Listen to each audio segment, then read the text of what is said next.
you're not getting the most out of the Bible.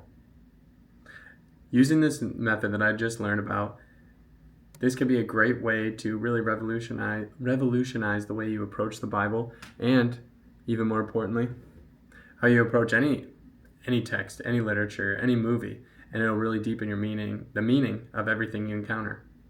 So the 4 ways that, with this new method, it has 4 ways, and it is something that is founded on tradition and is not something I made up, but rather it is the reading and interpreting the Bible in these 4 contexts, these 4 senses.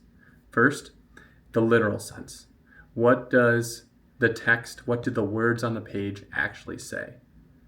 This would be, for an example, Jesus walking on water. He is literally just walking on top of water. Secondly, would be the allegorical sense. And this is in the context of the past. And so it is connecting mainly the typology. So what is the New and Old Testament connecting? And how does it relate specifically to the life of Christ? The third is the moral sense. This is what is relevant in the present, in the here and now. And it can be thought of as, when reading, how does this affect how I should live right now, right at this very moment? And lastly, this is the most complex, but can really tie it all together. It is the analogical sense. Sorry about that. I'll say it again. Analogical sense. And this is reading it in the context of the future, in the context of eternity. And with that in mind, is what eternal truth does this represent? So looking at an example that'll help illustrate this all, is the Israelites. And so the Israelites, the literal sense of their story, specifically in Exodus, is that they are freed from slavery from Egypt, from Pharaoh, and they escape to go into the desert to reach the promised land. That is the literal words on the page, and it is the story that if you were to put together a comic book, that this is what would be happening. Then the allegorical sense is the more deeper symbolic meaning. And as it relates to the New Testament, we see Jesus as a type of Moses, and that he is going to lead us from the tyranny of sin from Egypt into the promised land through the waters of baptism. And the waters symbolic of the Red Sea are some connection to baptism.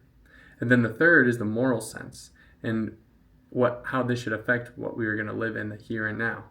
And in this sense, we have to let go of the idols of our life, which would be sin, and choose a life of freedom in the midst of suffering. So choose a life of suffering in the desert rather than choosing a life of slavery with the worldly pleasures of having meat and having all of these attachments that in Egypt that they had, but they were still under slavery.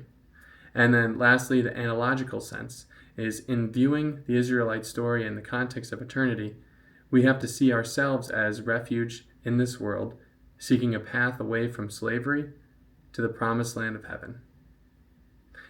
And so when we place ourselves into the Bible itself, into each of these stories, specifically the 3 spiritual modes, which would be the allegorical, the moral, and the analogical, which can also be thought of as the past, or connection of Old Testament and New Testament, the present, what we're going to do right now, and the future. And how does this relate to eternal truths and to in the light of eternity? And so this is a very powerful way to really dive in and dig and get multiple layers out of every individual story, and can be applied to anything from the Old Testament to the New Testament. And even more of a bonus is it can be tied to secular stories as well. And that could help us really find a deeper meaning and a deeper purpose from every story we read, every movie we watch, even a lot of the mythology and different traditions that are passed down.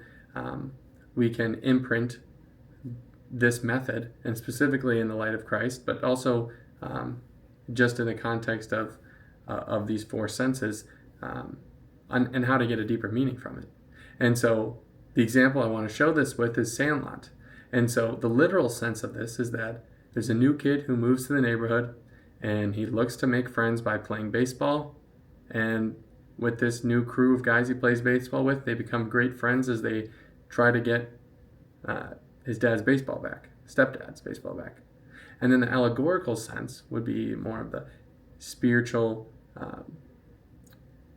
symbolic meaning, something of how does it connect to past or more archetypal roles, is that it's a story of trying to fit in, of what it means to be on a team, and really what the courage it takes to face your fears.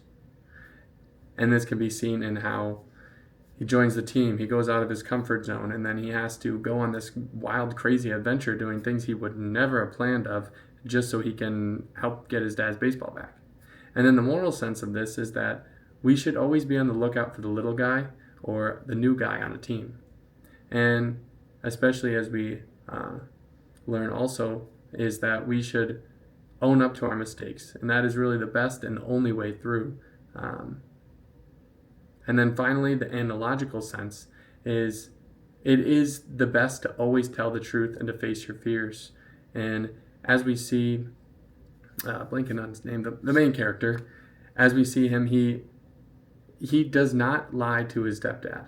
He does not lie to the neighbor who owns the beast and about how they broke their fence, about why they've been trying to get into their backyard. And it is only in the providence of this story and in God's providence, really, that we see that there was an incredible plan from the beginning of Benny the Jet and the main character to move into the same neighborhood, become friends, and then him end up being the announcer for Benny the Jet on the Dodgers. Or even that the owner of Hercules is the one who has all of these famous baseballs and would actually have something more valuable or more coveted for the main character's stepdad than the Babe Ruth ball he even lost. And so imprinting this four senses of Scripture, or just of reading in general, we can get a lot more out of Scripture, and we can get a lot more out of all these stories we encounter. And even more, we can imprint the life of Christ onto many of these things to see how it can affect our understanding, how it can affect our heart and how we should live right now, and how it can help us look to the future better so that we can live for eternity and not live for this world. God bless.